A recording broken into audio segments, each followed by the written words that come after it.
नमस्कार. शुभ संध्याकाळ. कशा आहात? बरे आहात ना? बरंच असलं पाहिजे. मी पण बरी आहे आणि आता वाजलेले आहेत रात्रीचे 11:30 आणि तुम्हाला वाटत असेल आता 11:30ला झोपायची वेळ आणि आता आरती, पूजाचं ताट घेऊन काय चाललंय हे? सांगते. थोडं थांबा. तर हे चाललेलं आहे ब्रह्मकमळाची पूजा करायची तयारी आणि गार्डनमध्ये तुम्हाला मी दाखवलेच होते ना, छानसे असे कळ्या आलेल्या आहेत ब्रह्मकळ्या. तर तुम्ही म्हणला होतात की हे पावसाळ्यामध्ये फुल येतात ह्याला. मग आम्ही निश्चिंत बसलो होतो. पण रात्री मी 9 वाजता बाहेर आले तर पाहिले रात्री, तर एकदम फुल हे पहा किती सुंदर असं फुलून आलेलं होतं. मग मी लगेच पूजा करायचं ठरवलं आणि सगळ्यांना बोलवलं शेजाऱ्यांना म्हणजे किरायदारांना आणि मुलींना वगैरे आणि पूजाची थाळी घेऊन आम्ही आता इथे आलेलो आहोत पहा. हे ब्रह्मकमळ कुणाच्या घरी उगवणं म्हणजे शुभ मानलं जातं आणि शुभ आणि समृद्धीचं हे प्रतीक असं फूल आहे.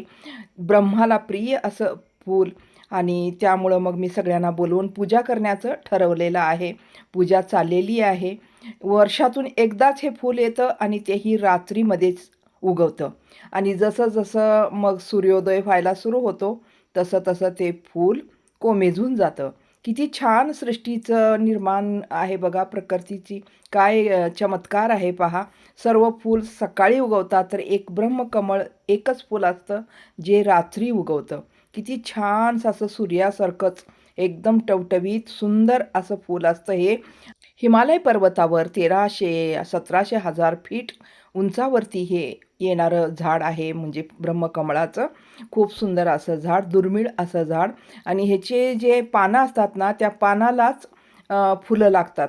किती म्हणजे पहा कसं असतं, पानालाच फुलं येतात आणि लटकत असतात असं आणि जसं फूल आलं की ते असं वाकडे होऊन असं सरळ होतात. म्हणजे खूपच सुंदर अशी किमया आहे परमेश्वराची. अद्भुत अशा फुलांचं वर्णन महाभारतामध्ये, रामायणामध्ये सुद्धा आहे. ब्रह्मकमळाचं.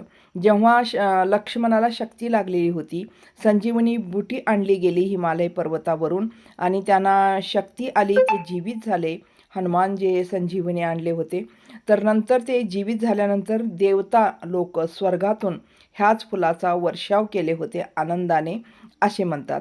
महाभारतामध्ये आणखीन एक सांगितलं जातं की द्रौपदी खूपच उदास झालेली होती ज्यावेळेस महाभारताच्या म्हणजे वनवासाच्या वेळेस अशीच एकांतमध्ये बसलेली होती. त्यावेळेस तिला हे फूल दिसलं.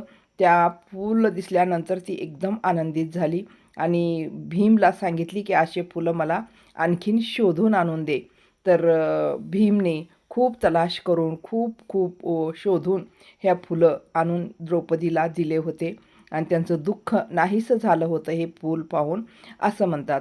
बद्रीनाथ मंदिरमध्ये ह्याच फुलांची म्हणजे शंकराला हे फूल चढवलं जातं. ह्या फुलाचीच म्हणजे पूजा केली जाते, आरती केली जाते. हे फूल उगवल्यानंतर म्हणतात की ह्याची खूप छान प्रकारे पूजा करावी, आरती करावी आणि प्रसाद चढवावं, गोडधोड करून जेवावं असंही म्हणलं जातं. कारण हे एक शुभ संकेत देणारं फूल असतं, सुख समृद्धीचं प्रतीक असं हे फूल असतं. पण मी पण होता होईल तेवढं छान प्रकारे असं मी ह्याची पूजा केली आणि सर्वांनाच आरती आणि पूजा करायला सांगितली. सगळेच उठून आले रात्रीच्या वेळेस. तर अशा सुंदर अशा फुलाची जे आरती पूजा करताना एक वेगळाच आनंद, एक वेगळाच प्रकाराची जी चेतना असते, ऊर्जा असते मनामध्ये, जे सकारात्मक भावना असते ते निर्माण झाली होती. खूपच छान असं वाटत होतं. सगळ्यांनाच खूप आनंद झाला होता फूल उगवलेलं पाहून. ब्रह्मकमळ हे हिमालयातील दुर्मिळ असं फूल, पवित्र फूल मानलं जातं, ज्याला देवपुष्प किंवा ब्रह्मदेवाचे कमळ असेही म्हणतात. हे मुख्यत्वे उत्तराखंडमध्ये जास्त प्रमाणात भेटतं. राजपुष्प ह्याचं नाव आहे आणि जुलै ऑगस्टमध्ये हे रात्री उगवतं. पण आता तर एप्रिल आहे, पण इथं उगवलेलं आहे. सासुरिया अबवलाटा असेही ह्या फुलाला म्हणतात. हे फूल घरामध्ये सुख समृद्धी आणि सकारात्मकता आणते. तसेच याला धार्मिक महत्त्व बी खूप आहे. ह्याचं वैशिष्ट्य म्हणजे हे रात्री फुलते आणि हे सुगंधित पण असते. एकदाच उमलते आणि त्यातून अमृताचे थेंब टपकतात अशी मान्यता आहे. ही वनस्पती पारंपरिक औषधाप्रमाणे खूपच उपयोगी अशी आहे, शक्तिवर्धक अशी मानली जाते. घराच्या अंगणात हे रोप लावणे अत्यंत शुभ मानले जाते. त्यामुळे धनवृद्धी होते असं म्हणतात. या फुलाचे बाहेरील आवरण जांभळ्या रंगाचे असून आतमध्ये पिवळ्या, हिरव्या, पांढऱ्या अशा पाकळ्याचं हे निर्माण करतात.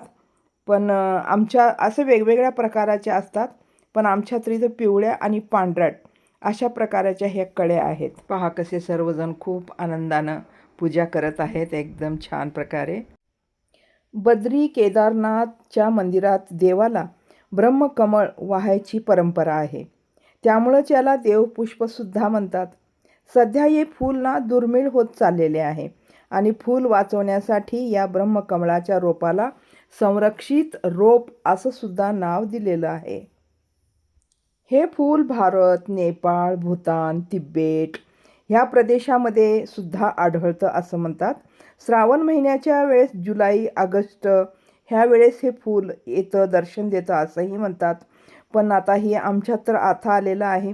वर्षातून फक्त एकदाच येतं आणि हिंदू पौराणिक कथामध्ये ह्याचं खूपच महत्त्व आहे. भगवान ब्रह्माला हे आवडतं असं फूल आहे आणि पवित्र फूल मानलं जातं. 12 महिने हे वनस्पती म्हणून ह्याचा उपयोग आपण याच्या पानाचाही करू शकतो. ब्रह्मकमल वाढवण्यासाठी आपल्याला हे कुंडीत आणि जमिनीवर कुठेही लावता येते आणि विशेष म्हणजे पानापासूनच याचं रोप आपण तयार करू शकतो. हे रोप तुम्ही कुठेही कुंड्यामध्ये म्हणजे थंड जागेत याला लावू शकतो आणि जास्त याला पाणी द्यायची सुद्धा आवश्यकता नसते. सूर्यप्रकाश भरपूर याला आला पाहिजे. एकदा हे रोप लावलं की खूप वर्ष. वास्तुशास्त्रात पारंपरिक भारतीय वास्तुकला आणि डिझाईन प्रणालीमध्ये ब्रह्मकमल वनस्पती घरात नशीब आणि समृद्धी आणते असे मानले जाते.